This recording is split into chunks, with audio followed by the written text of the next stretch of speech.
Hi there guys, and I want to talk to you today about Ghost of Tsushima. Yep, I'm only about a year late to the party, but it takes me a while to get around to these things, and I like to talk about the things that I enjoy, and Ghost of Tsushima, whoo, boy, did I enjoy that game. I'm a funny one. I will go months without touching my PS4, and then some game will just get its hooks into me, and I'm just playing for hours and hours and hours. And that's what I was doing, because Ghost of Tsushima is one of those games that once you get into that gameplay loop, it is so addictive and beautiful.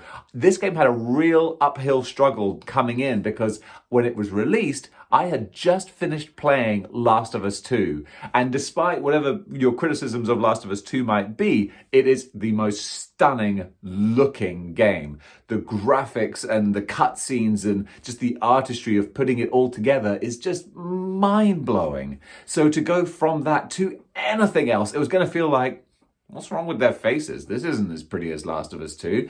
It was never going to be. So I had to have my brain adjust to that a little bit. And that kind of put me off initially. But then once I got into it, my mind sort of recalibrated. And I was like, oh no, this is actually really beautiful. And it is. Like, I'm not a technical person, but is ray tracing the word? Either way, the sunlight, bathing your character and washing across the stunningly beautiful Japanese hillsides and countrysides. It was just, mwah. Gorgeous. But that's not what you're playing the game for. You're playing the game for the samurai for the samurai action.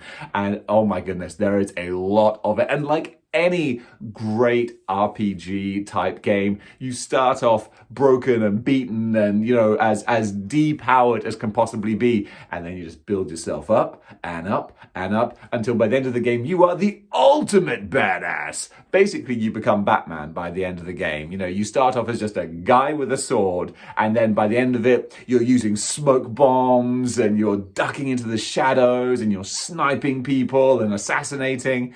That's just so cool once you get into that flow of it, because it's a game of flow. The combat is that kind of free-form Arkham Knight sort of combat where you just go from one person to the next.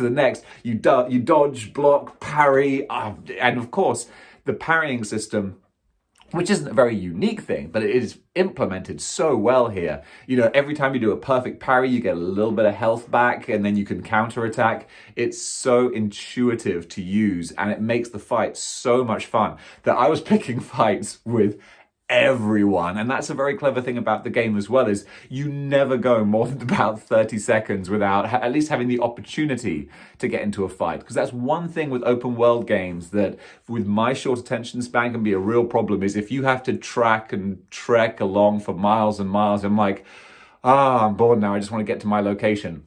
With Tsushima, it's fun riding your horse. Your horse has got a lot of stamina. It can just gallop and gallop and gallop. It's not going to eventually get tired, like you will if you run on foot.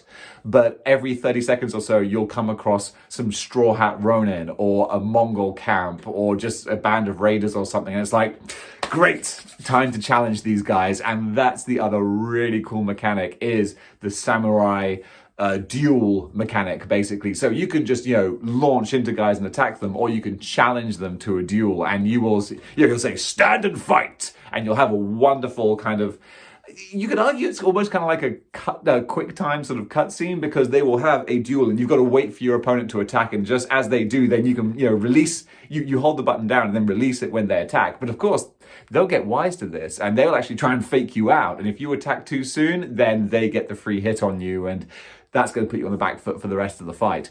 Now, for the RPG mechanics, it's all like pretty basic stuff, but that's good for me, because anything else is going to get overwhelming. If I have hundreds of tables and charts and numbers and grades and graphs and figures, it's like, I don't care. I just don't care. I just want to fight. Whereas this is very, very user friendly. It's like, upgrade your stances. They'll do that. Upgrade your bombs. Make them bigger. It's like, I can deal with that. There's tons of customization for your character as well. You can look however you want to look. You can have the big straw hat, you can have the headband, you can have masks, full-on samurai armor. You can be like a almost ninja style clothes. It's so customizable, and that's great. And the story is it's sort of what you would expect, but in a good way. Like, there is a decent story there. And it took me in some twists and turns that I wasn't expecting in the slightest. You know, obviously the basic concept is the Mongols are invading and you got to drive them out. But there's so many questions about the morality of war and combat and how you go about doing things. Because of course, with samurai, it's all about honor. And the question is, you know, do you lose the fight in order to maintain your honor? And what's the point in having honor if everyone's dead? It's interesting questions. And that's one thing that's a little bit of a shame. Even though this is kind of a role-playing game, I never really felt like I was role-playing because you don't have any decisions that you make yourself. It's not, you know, oh, do you kill this person? Do you spare this person? Maybe you do like there's maybe a hint of that, but really nothing that makes a big difference to the game. There might be one or two instances where it gives you a choice, but that's not really, it's not a thing. So really the story plays out the way you would expect it to.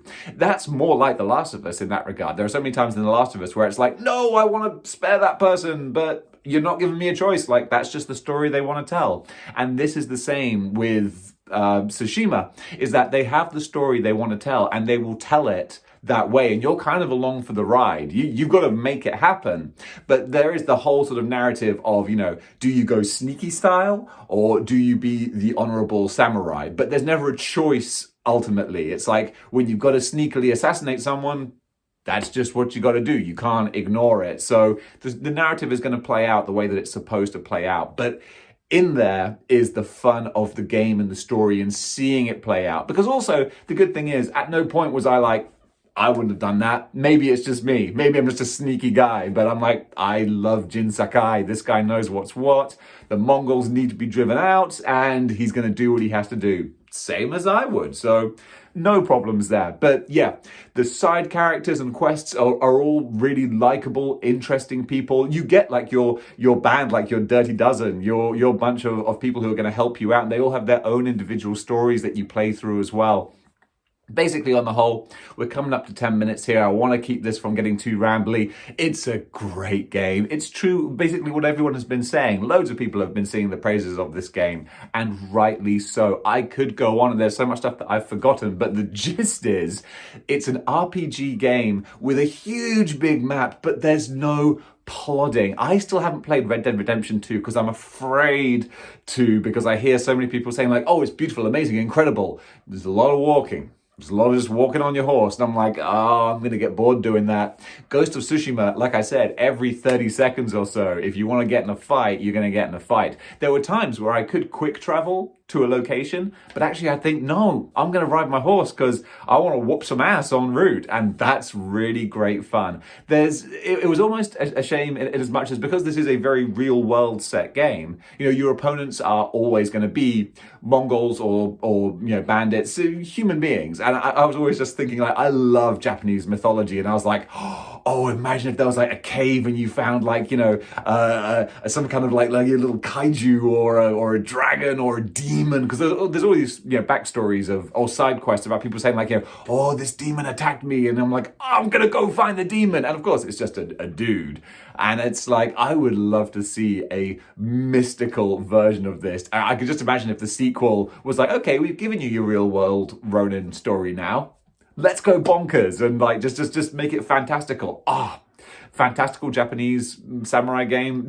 Take my money. But in the meantime, this game took my money, and I got every penny's worth. I loved it. The story is really touching in places, really affecting, very big and bombastic. And there are some big set pieces, but nothing too huge. You know, sometimes you'll have like Uncharted or something where it's like a massive, huge kind of, you know, AAA summer blockbuster set piece. There were none of those, but there were some big, huge battles. And when it's all chaotic, hundreds of characters on screen fighting, it still runs and flows and works beautifully. So yeah, Ghost of Tsushima, double thumbs up, thoroughly enjoyed it. I finished the game, but there's still a few Mongol camps I gotta go clear out. So until next time, keep displaying samurai behavior, I guess. See you later. Chill.